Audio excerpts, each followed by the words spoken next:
Okay, so I'm going to try this again. I want to give you guys the birth story of surrogate baby. So here goes.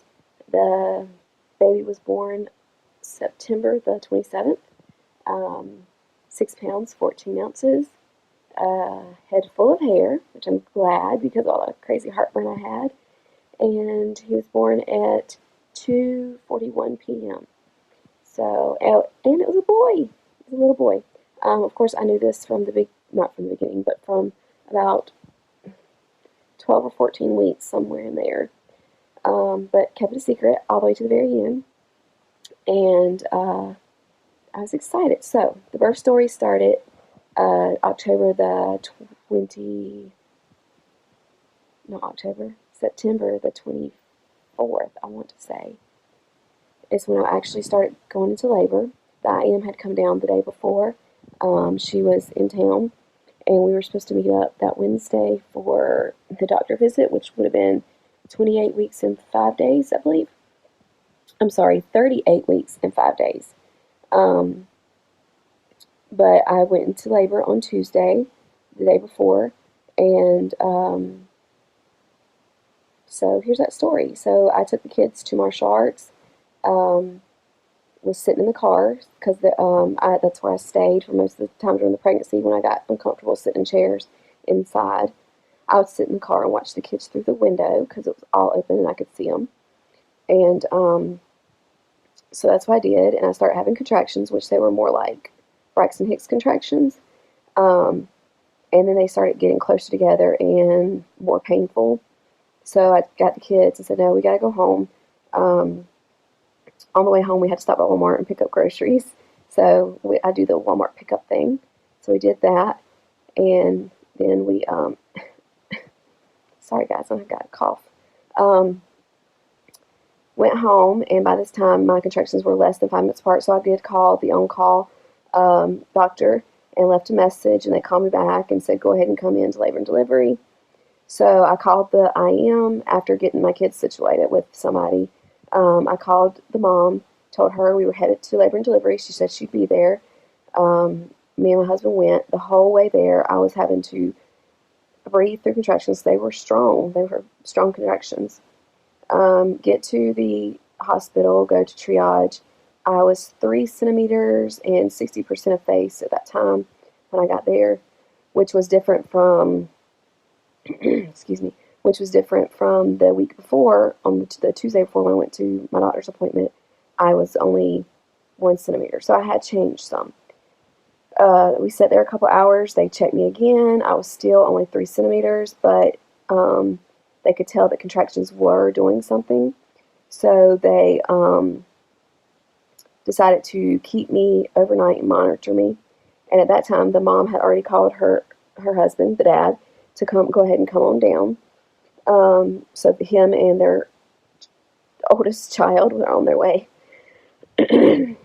down, and they moved us to a labor and delivery, and we spent the night, and nothing changed. They checked me the next day. I was 3, maybe almost 4.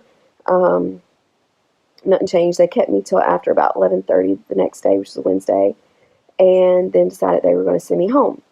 But they wanted me to go home, go the next morning, Thursday morning, into the office to be checked again. And then that night at midnight, they were going to admit me into the hospital to induce me, because at that time I was only 38 weeks and 5 days when they sent me home. And they said they won't do anything to stop labor at 38 weeks, but they can't do anything to progress labor at 38 weeks. They couldn't break my water, they couldn't give me Pitocin, they couldn't do anything. So they had to wait till I was 39 weeks. Well, I turned 39 weeks on that Friday. So they, that's what we did. We left, we went out to lunch with my intended parents, and went home, and I laid on the couch and went back to sleep and slept all day. Got up that night, went to church, came home, slept all night. Got up that night, or the next morning, I'm sorry, and went to the doctor's, and I was still about 3.5, 4 centimeters. So I wasn't doing anything. And then by that time, I wasn't contracting anymore either. So they said, go ahead and call in at 5:30 and see if they have room for you. So I did that. on that Thursday, and they said no. Call back at, I think they said 9:30. So I called back at 9:30, and they said, yeah, we have room for you to come in at midnight. If anything changes, they were going to call me to tell me not to come in. So I went in that at midnight, and me and my husband and the mom, I can't say I am, but the mom showed up, and we all spent the night again at the hospital. And then the next morning, about, I want to say 6:37-ish, they came in and started Pitocin. And a little bit after that, the doctor came in and checked me. And I swear she must have like swiped my membranes or something. It was a lot of bloody show. And contractions started. Then I went probably, I don't know, we watched like a couple movies, and the dad just came, and him and the mom would take turns going in and out of the room, because they had their little girl with them, so somebody had to stay with her. And of course my husband stayed with me the whole time. So for probably, I would say, a couple hours, I stayed in the bed laboring, and they come and check me again. I was a 4, hadn't changed much. So they said, do you want to stay in the bed? What do you want to do? I was like, no, I really want to get up. I don't want to stay in this bed anymore. And they said, okay. So my nurse went and got me the laboring ball, and I got up and got on the ball and bounced and rolled and did all that. And I was probably on that maybe another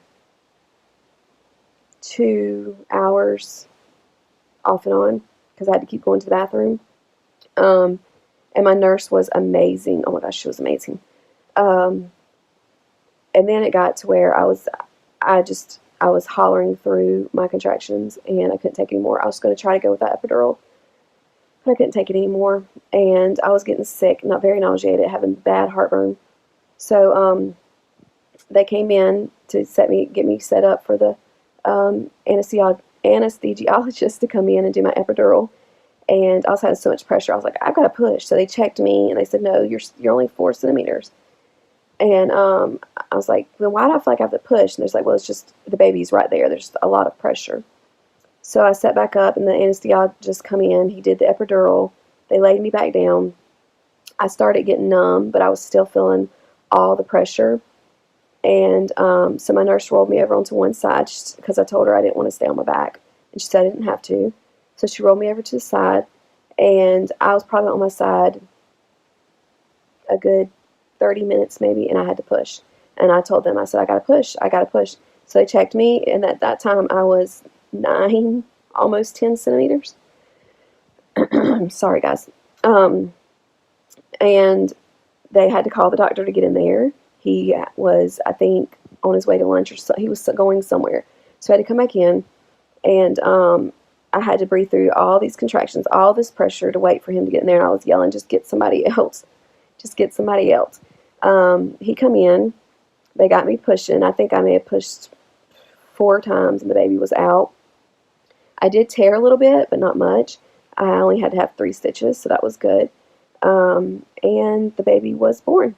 Like I said, at 2:41, the nurse went out and got the dad, so the dad could come in and cut the cord, and then the baby went to be cleaned up a little bit, or looked at a little bit, and then went straight to the mom's chest for skin to skin. And the nurses took care of me. And so I'm going to stop right here, because there's a lot more that went on after the baby's birth, but I don't want to put it in this video. So I will make another video, hopefully in a little bit, to get posted for you guys, to tell you everything else that went on after baby's birth. But baby is good. Today baby is 4 weeks old. I'm still getting pictures of him. I'm still talking to mom. And that's it. That was the story. It was very quick. It felt very quick. From the time they started my Pitocin at like 7 till 2 when I had him. I was just very quiet throughout the whole thing until the contractions got to where I was hollering, but like not talking a whole lot, because when I'm in pain I don't talk a whole lot and I just focus. And I was doing really, really good.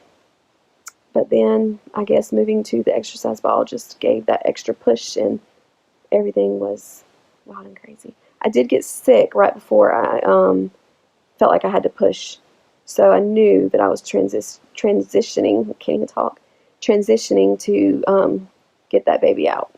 So that's my birth story, and I will give you guys the after birth drama in just a little bit.